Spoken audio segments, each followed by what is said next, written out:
I can still smell the freshly washed clothes and hear the faint hum of the radio playing in the kitchen. My mother packed my suitcase with such precision it felt as though I were leaving forever. And in a way, I was. I was only a girl, like so many others at that age, full of questions, curiosity, and a smile my mother called too bold for my own good. That morning, as the sun struggled to warm the cold mountain air, she handed me over to God. Those were her exact words. With a kiss on my forehead, she left me standing at the gates of an old convent, far from the city, surrounded by towering walls and windows with frosted glass. If you're wondering how I ended up there, stay with me. This story isn't just mine, it belongs to every girl who walked those halls and never got to speak. The decision wasn't mine. No one asked what I wanted, whether I believed this was my destiny, or if I even understood what it meant to serve God. My mother insisted the world was full of temptations, and with my body changing, I was an easy target for sin. Her solution: isolation, purification, surrendering me as a servant before the world could corrupt me. I remember looking back at her one last time before the heavy iron gate closed. There were no tears in her eyes, no hesitation in her expression. She was certain she was doing the right thing.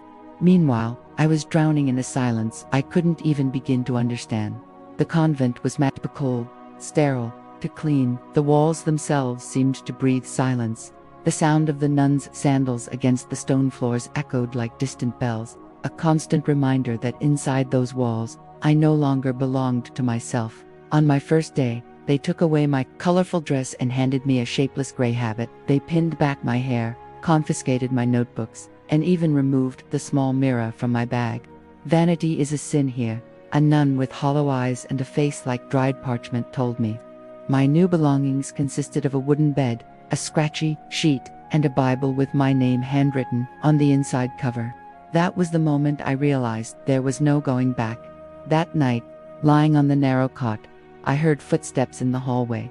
Slow, deliberate, coming closer. A strange sensation crawled up my spine, something I'd never felt before, a warning, as if something terrible was about to happen, something not even the prayers of this holy place could stop. I squeezed my eyes shut, pretending to sleep, holding my breath.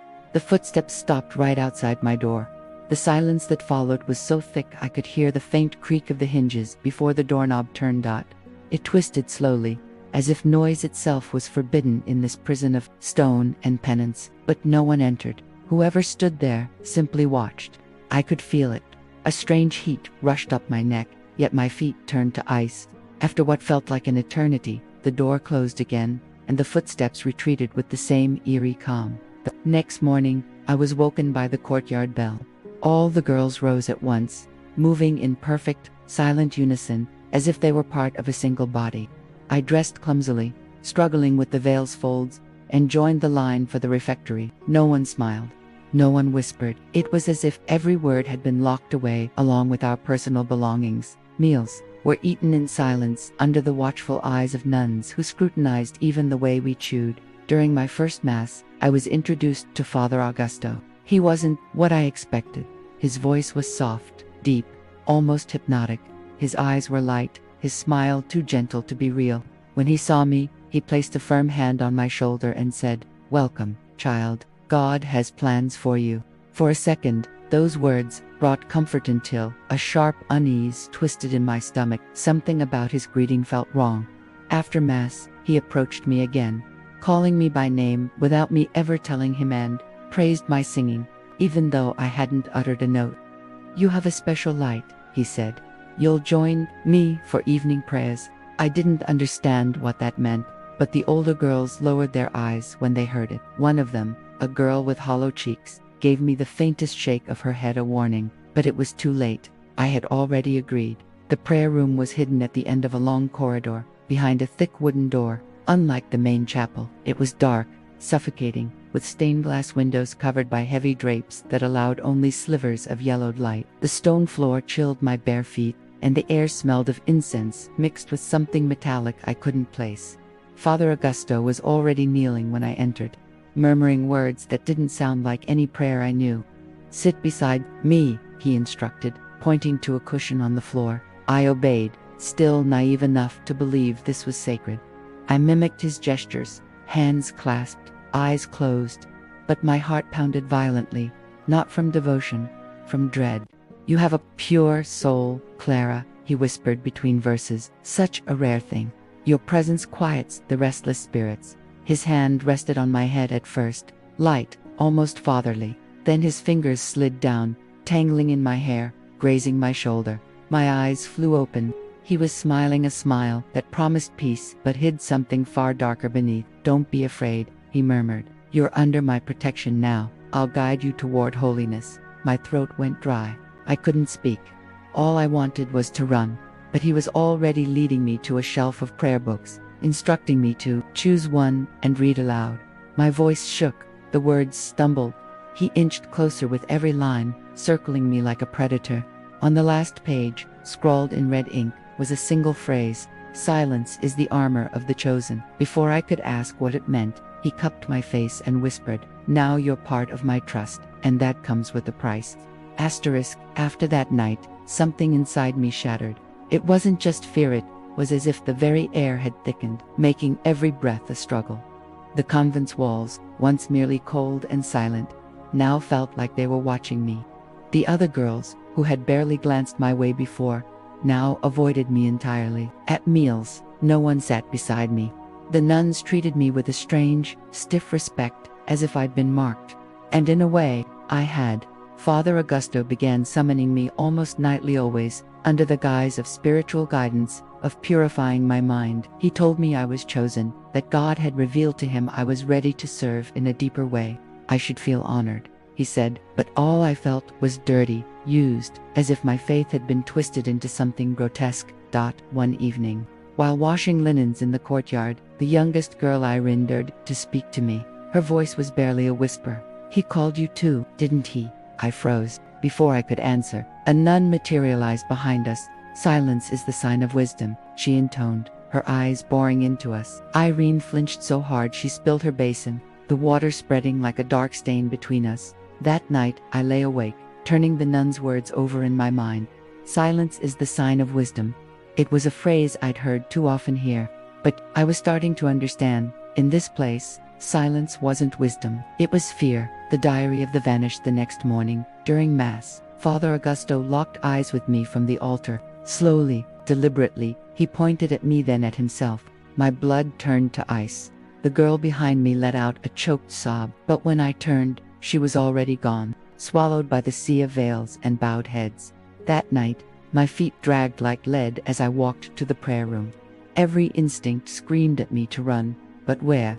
The convent was a labyrinth of locked doors and watchful eyes. Father Augusto waited for me, candlelight casting monstrous shadows on the walls.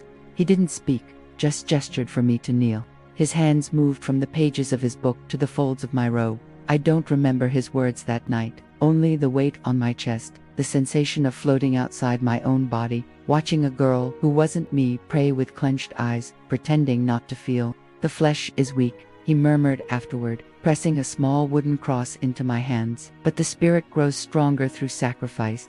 This is a gift, child." I spent the night clutching that cross, as if it could save me even from myself. The first crack in the silence the next morning, a scrap of paper fell from my bread roll during breakfast. Unfolding it with trembling fingers, I read, "You're not alone. Meet me by the old well tonight." For the first time in months, I felt something flicker in my chest. Hope.